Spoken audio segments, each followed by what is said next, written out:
Mbashimiye kuba mudasiba guhitamo kumva Radio Rwanda. Mu mwaka w'1517 ku munsi wabanjirije w'abatagatifu bose, umusore wihaye Imana witwaga Martin Luther yamanitse ku muryango wa Kiliziya ya Wittenberg mu majyaruguru y'Ubudage inyandiko zamaganaga ububasha bw'umushumba wa Kiliziya Gatolika. Ni ingingo 95. Ingingo 95 zinenga imigirire n'ububasha bwose bwa Kiliziya y'igihangange mu isi, by'umwihariko zanengaga umuyobozi wayo. Iki nicyo gikato twasorejeho ubushize mu kiganiro kigizwe n'ibice bibiri kivuga ku ivuka ry'amadini ya Gikristo atari Gatolika. Muri make, ivuka ry'abaprotestani n'andi madini ya Gikristo y'iyogezabutumwa. Amadini yaturutse ku kutabona ibintu kimwe mu myemerere hagati y'ubuyobozi bwa Kiliziya Gatolika mu isi ndetse n'umwe mu bihaye Imana, Martin Luther. Ubwumvikane buke bwatangije imyivumbagatanyo n'intambara mu Burayi bwo mu myaka y'1500. Ubwumvikane buke bwahinduye isura y'iyobokamana mu isi yose kuva icyo gihe kugeza igihe tutazi. Nitwa Ismael Mwanafunzi.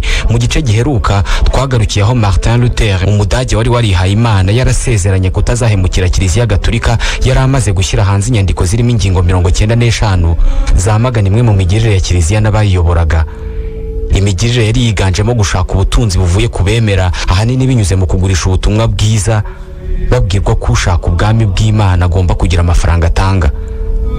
Byanyuzwaga mu nyandiko ziswe indulgence. Kiliziya Gatolika iki gihe yari umuryango munini w'igihangange mu isi y'icyo gihe. Ubuzima bwose bw'abanyaburayi bwari bushingiye ku mategeko ya Kiliziya. Martin Luther akimara gusohora inyandiko zamagana imigirire ya Kiliziya, akaba umuntu wa mbere mu isi wari utinyutse gukora ibi, byongeye akaba yari n'uwihaye Imana. Abanyaburayi benshi batangiye gutinyuka, ndetse bamwe batangira kujya mu mihanda bamagana iyo migirire ya Kiliziya Gatolika y'i Roma. Imana niyo muhamya wanjye wuko ntigeze na rimwe ngambirira kugera kure kuri uru rwego. Nta na rimwe nigeze ntekereza ko urupapuro rwonyine rushobora guteza imyivumbagatanyo ingano ku mu mujyi wa Roma. Nibyo Luther yanditse nyuma yo kubona uko inyandiko ze zakiriwe mu isi, abantu bavuga ko aje kubakiza igitugu cya Kiliziya. Abayobozi ba Kiliziya nabo bamaze kumufata nk'umwanzi wa mbere wa Kiliziya mu isi nzima. Martin Luther ntabwo yari yarigeze atekereza ko ingingo 95 yanditse zinegura Kiliziya zateza imyivumbagatanyo n'umwiryano ungana n'uwo zateje. I Roma, ku murwa mukuru wa Kiliziya mu isi, byasaga naho ishyano ryaguye, atari uko izi nyandiko zaneguraga Papa zari zasohotse, ahubwo kubera uko zari zakiriwe n'abakristo b'icyo gihe. Bwana Mark Edwards ni umuyobozi w'icyubahiro w'ishuri rikuru ryigisha umuco n'ubuvanganzo, St. Olaf College, ni muri Northfield muri Minnesota muri Leta Zunze Ubumwe za Amerika. Les thèses ont touché les gens pour plusieurs raisons. Elles abordaient izi ngingo 95 za Luther zakoze ku bantu kubera impamvu nyinshi. Zavuga ku bibazo abantu benshi bibazaga kuri Kiliziya muri icyo gihe. Byari ibibazo birimo nk'uruhare rwa Kiliziya mu bukungu bw'icyo gihe, igisobanuro cy'agakiza ndetse n'icy'abantu basabwaga ngo babone agakiza icyo gihe. Byari ibibazo byateza umutima mubi mu baturage bari bafite ubumenyi buke kuri Kiliziya. Kiliziya icyo gihe yari yiteguye kwifashisha ibyo abantu bifuzaga kugira ngo irokore roho zabo. Izi ngingo rero zari zanditswe muri uwo murongo, ari nayo mpamvu zateje ibibazo. Les thèses ont été formulées dans cette conjoncture très favorable, d'où leur retentissement. Kiliziya yari ifite izina yahaye ibyaha nk'iki cya Luther, heresi. Ibyaha nk'ibi byagombaga kurwanywa kandi ababikoze bakabiryozwa. Henshi mu Burayi izi nyandiko za Martin Luther zaratwitswe, mu gihe byari birindiriwe ko na nyir'ukuzandika nawe agenzerezwa uko nguko. Igihano gikomeye Kiliziya yatangaga ku muntu wahamwe n'icyaha cya heresi cyangwa se umuheretike kwari ukwirukanwa muri Kiliziya, excommunication. Umuntu wabaga ahawe iki gihano yahitaga yohererezwa ubucamanza bw'ubutegetsi busanzwe butari ubwa Kiliziya. Uwahamwe n'iki cyaha yahitaga akatirwa urwo kwicwa. Nkaho hari itandukaniro rinini rihari, umuntu wakatirwaga urwo gupfa kubera ubuhemu yakoreye Kiliziya yicwaga hatamenwa amaraso, condamnation à mort sans effusion de sang. Bamwicaga bamutwitse cyangwa se bakamuroha. Mu myaka 100 yari ishize mbere yuko Luther akora iki cyaha, hari undi muntu wari waragerageje guhakana amabwiriza n'amategeko ya Kiliziya ndetse n'ububasha bwa Papa, yitwaga Jan Hus. Bamutwitse ari muzima. Martin Luther yari yinjiye mu ntambara itarimo impuhwe, nawe ubwe yarazi neza ikimutegereje.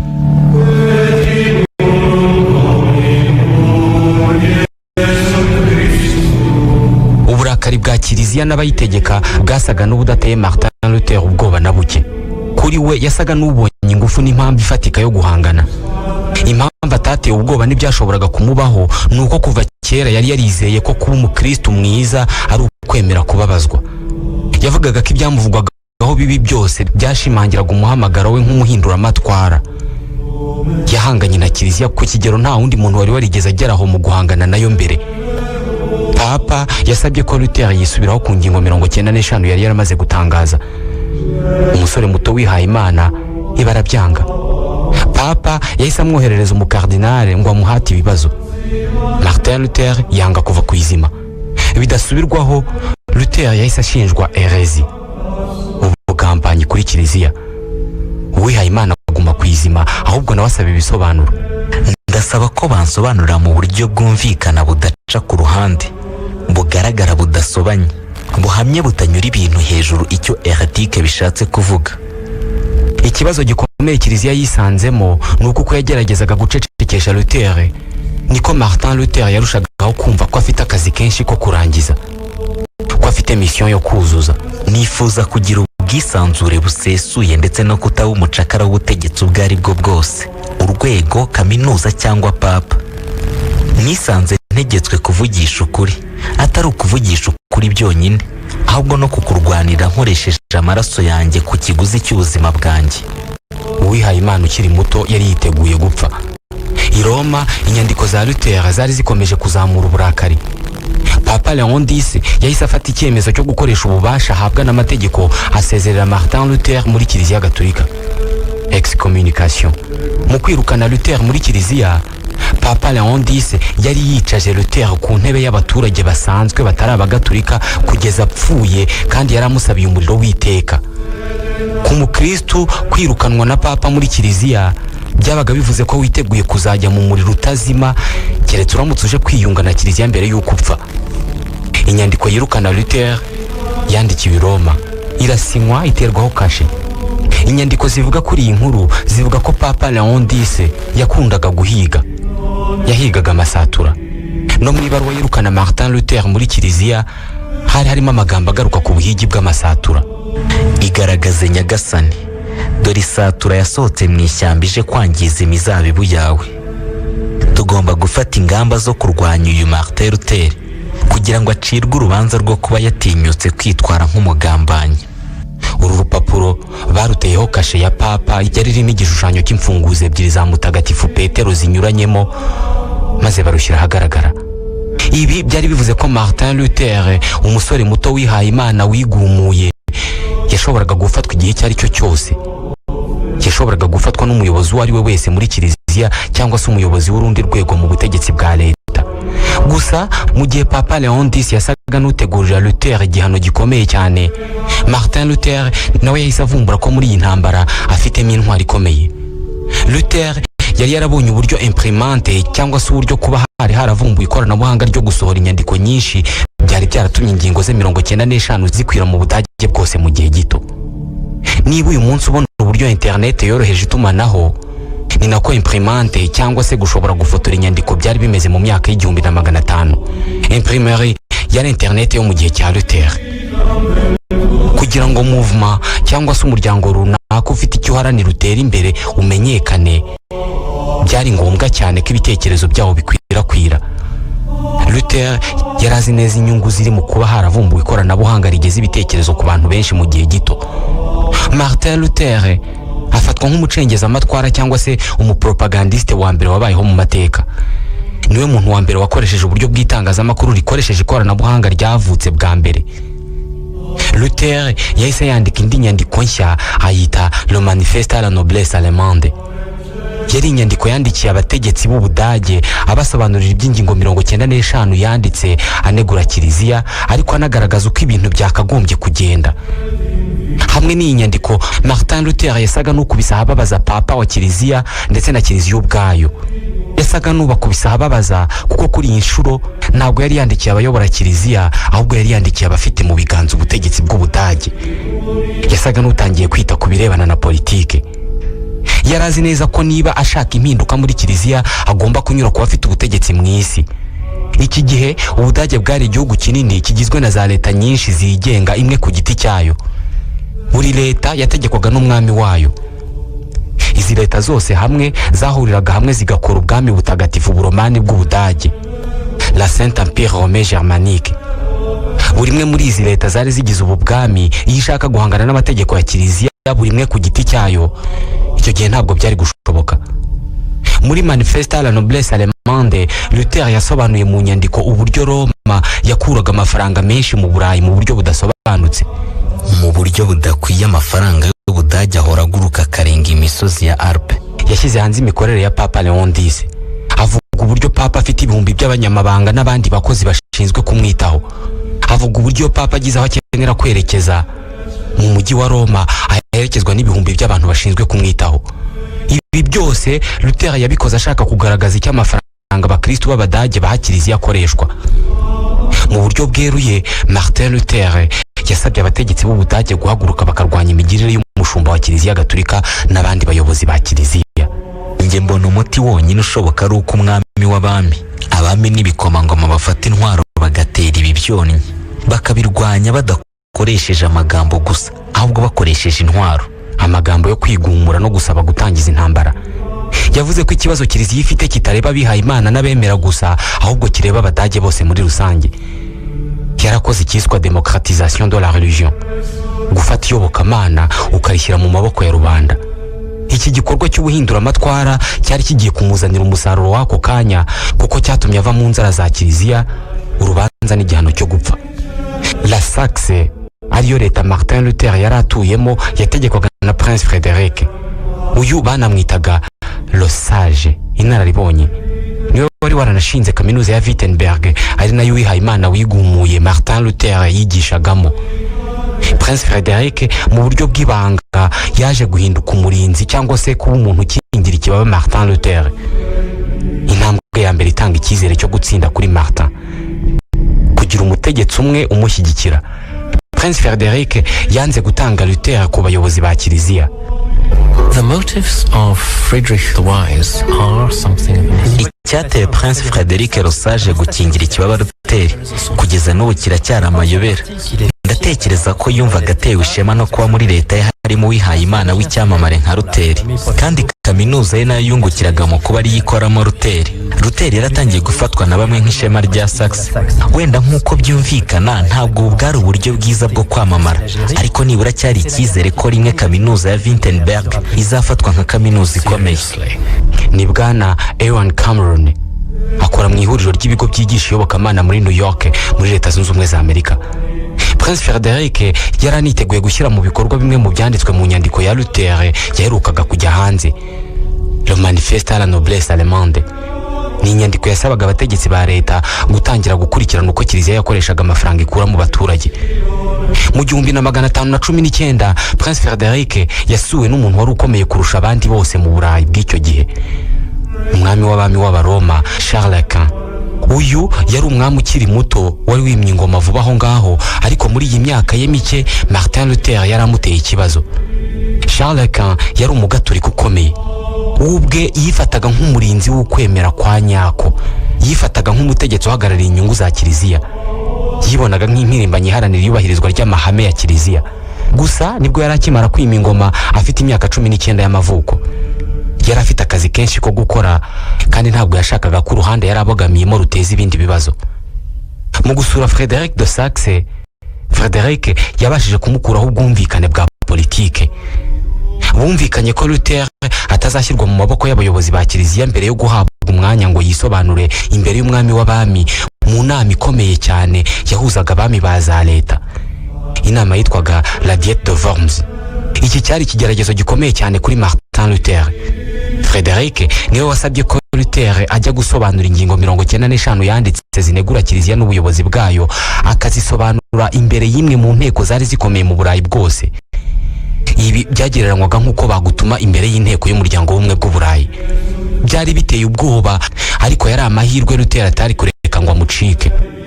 Mu nyandiko zanjye no mu bitabo byanjye sinashakaga kuzahabwa ibisingizo n'ikuzo. Hafi buri wese ntabwo yemeranyaga n'imvugo yanjye ikomeye. Gusa gusa natekerezaga ko abategetsi nibankane n'urwo bagennye ubutabera buzakurikiraho buzaba bwiza. Intumwa ya papa yari yarashinzwe gutangaza inyandiko yirukana Luther muri kiliziya muri icyo gihe yari irimo yerekeza mu majyaruguru y'Ubudage. Yagombaga kujyana iyi baruwa akagenda yisomera abaturage mu mijyi yose yanyuragamo. Ryari iteka ryaciwe. Mu gusomera abaturage iyi nyandiko, iyi ntumwa ya papa yanaburiraga buri wese uzahirahiraga agaciro inyandiko z'ubugambanyi za Martin Luther. Gusa uko iyo ntumwa yasatiraga imijyi myinshi niko yahuraga n'abaturage bamaze kwinangira umutima bagakurikira inyandiko za Luther. Mu mujyi wa Erfurt aho Luther yize, intumwa ya papa yarahageze ifotoza amakopi menshi y'inyandiko yirukana Luther iyahereza abanyeshuri muri kaminuza, maze abo banyeshuri bose uko bakabaye izo nyandiko bazijugunya mu mugezi. Batubwa ari inyandiko yirukana umuntu muri kiliziya ni byiza kuyibona ireremba mu mazi. Muri icyo gihe inyandiko zanditseho za ngingo 95 za Luther zari zirimo kubura mu baturage kuko bashakaga kuzisoma ari benshi. Luther izi nyandiko yari yarazandikanye ubuhanga. Yari yaranditse mu buryo butaziguye kandi budaca ku ruhande abwira papa n'abandi bayobozi ba kiliziya. Papa ni yerure yigaragaza uko ari ibya nyabyo, umunyabyaha utagira icyo atinya. Niba Roma atarindiriye ikibi mu zindi, ubwo ijambo indiriye ikibi sinzi icyo rishatse kuvuga. Byasaga naho yakuze akiri muto. Yari yarakuriye mu bitabo. Yari azi neza buri buryo bw'imyandikire n'imivugire ahitamo bitewe n'ababibwira. Roma yamunzwe n'ibyonnyi ku buryo uyigereranyije na Babiloni. Babiloni yahitiwe umujyi mutagatifu. Papa akwiye kugira isoni igihe ashora intoki mu mutsima. Yari umwe mu banditsi bakomeye b'icyo gihe. Yakoreshaga imvugo abantu bakoreshaga mu buzima busanzwe. Yari umwanditsi umuntu wese ushaka kumenya yakwifuza gusoma. Iyo yashakaga inenge ku muntu, ubwo byabaga bivuze ko uwo muntu yinjiye mu bibazo. Ku batari bazi gusoma icyo gihe, inyandiko za Luther barazishushanyirijwe. Ibishushanyo byerekanaga papa ari mu bikorwa byo kwishimisha no kwakira ruswa. Umuyobozi wa kiliziya yanageze ahashushanywa nk'umwe mu bakozi ba Satani. Martin n'abamushyigikiye bari batangije urugamba rurwanya kiliziya nk'abarwanya ikibi.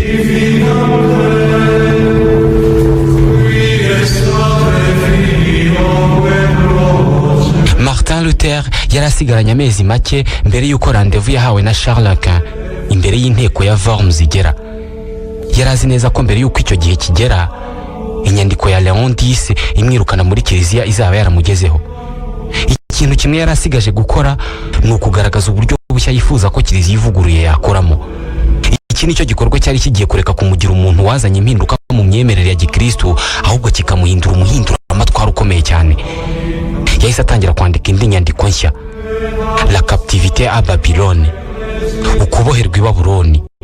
Nkuko mushobora kuba mwarabisomye mu byahishuwe igice cya 18 guhera ku murongo wa mbere, Babylone wari umujyi w'ikibi.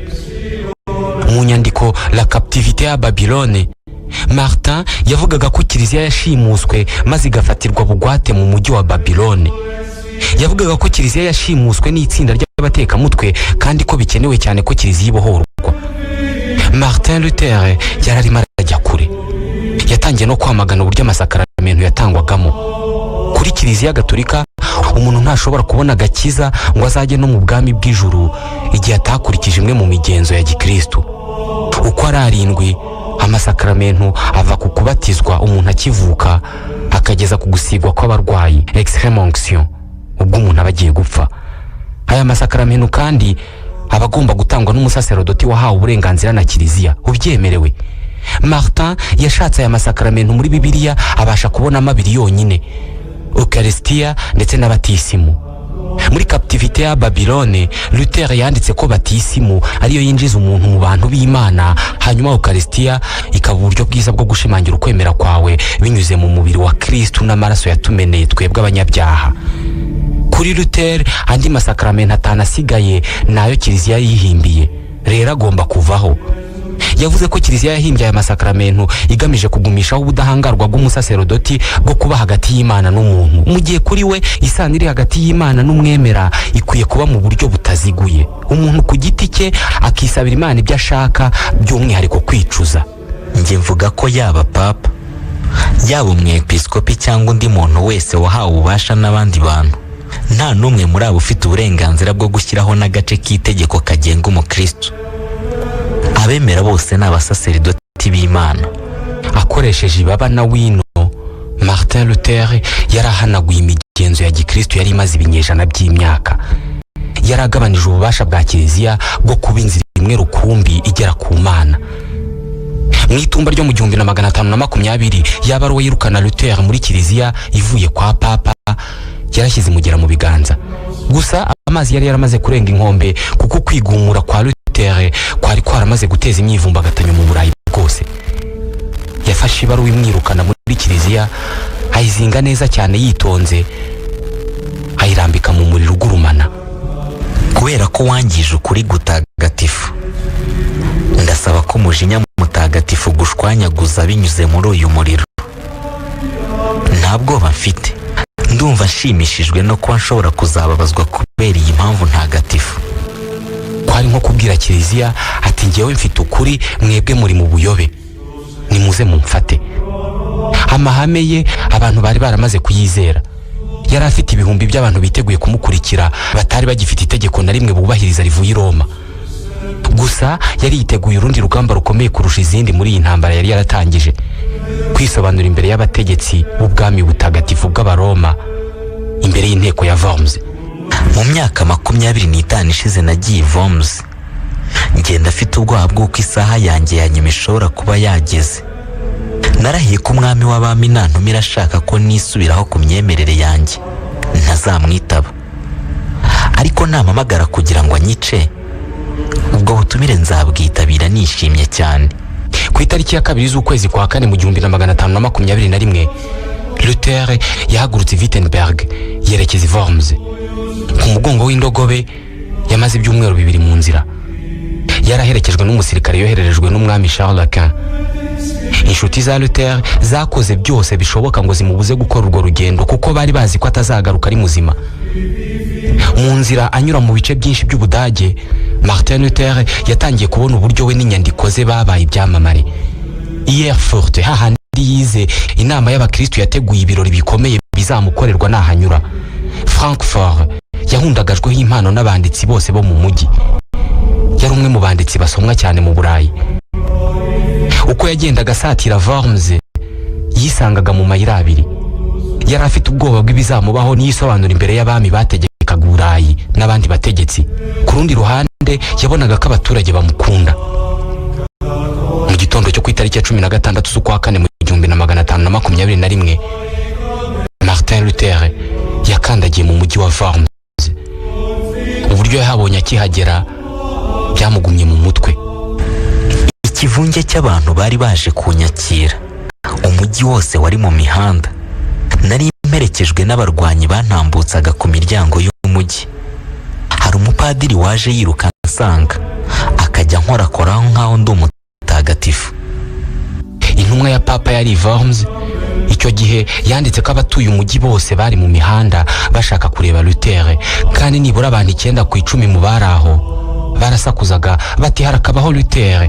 Uwa 10 we yarasakuzaga ati urupfu kuri papa. Kuri Luther, gutumizwa imbere y'inteko ya Worms ni ikimenyetso cy'insinzi ku ntambara yari amazemo imyaka. Hari hashyushye ariko izuba ryari ryagabanutse, ku buryo umujyi wose wari mu gicucu cy'umutuku. Abantu bakomeye kurusha abandi mu Burayi bose bari bateraniye muri iyo nzu. Ibikomangoma by'Ubudage, umwami w'abami Charles Quint, ndetse n'intumwa ya papa Yohani Mayer Fanek. Imana yari yashyize ubuzima bwanjye mu biganza byabo. Muri icyo cyumba cyangwa se muri iyo sale, Luther yarazimo umuntu umwe wenyine, Prince Frederick wa Saxe. Gusa yarazi neza ko kurokoka kwe biri buturuke ku itora ry'inteko yose. Uwari uhagarariye papa yasabye ko Luther yisubiraho kandi akavuguruza ibyo yanditse byose. Martin Luther yarahagaze wenyine imbere y'ingufu za kiliziya n'ingufu za leta. Bamweretse ikirundo cy'ibitabo bamubaza niba yemera ko ibyo byose ari we wabyanditse. Ati nibyo, ibi bitabo byose ni ibyanjye, ariko hari n'ibindi byinshi nanditse niba nabyo mushaka kubisoma. Ku zindi ngingo yarahakanye aratsemba avuga ko atiteguye kwisubiraho. Ntabwo nemera ubuyobozi bwa papa, yewe nta nubwo nemera inama ze kuko zose ziravuguruzanya. Umutimanama wanjye ushingiye ku ijambo ry'Imana ryonyine. Sinshobora ndetse sinashaka kugira ikintu na kimwe mvuguruza mu byo nanditse. Kunyuranya n'umutimanama wanjye usibye kuba byaba ari ubuyobe, byaba birimo no gushishoza guke. Hari inyandiko zivuga ko Luther yasoje iyi mbwirwaruhame ye mu nteruro igaragaza ukutava kwizima kwe mu kurwanya kiliziya. Dore mpagaze hano imbere yanyu, nta kindi kintu na kimwe nshobora gukora. Imana yonyine niyo ifite ubushobozi bwo kuntabara. Amen. Iyi niyo nteruro yasaga naho itangije igisekuru gishya. Bisa naho ibya kera byari bishize. Bwari ubwa mbere umuntu udafite ikintu gikomeye azwiho, umuntu X, ahagarara yemye imbere y'abategetsi b'isi akavuga ati munyihanganire, uku ni ukwemera kwanjye ku giti cyanjye, nta kindi nabikoraho. Kuba afite imyizerere ya giprotestani, aya magambo areshya neza na kwa kundi bafata umukasi bagakata akagozi batangiza kumugaragara ikintu runaka. Nyuma yo kumvwa n'abategetsi b'u Burayi, Martin Luther yemerewe gusubira mu cyumba yari acumbikiwemo. Bamubwira ko ejo mu gitondo bazamugezaho imyanzuro yafashwe. Muri we yari azi neza ko ari bufatwe agashyikirizwa ubuyobozi bwa Roma, agatwikwa cyangwa se akarohwa kubera ubugambanyi.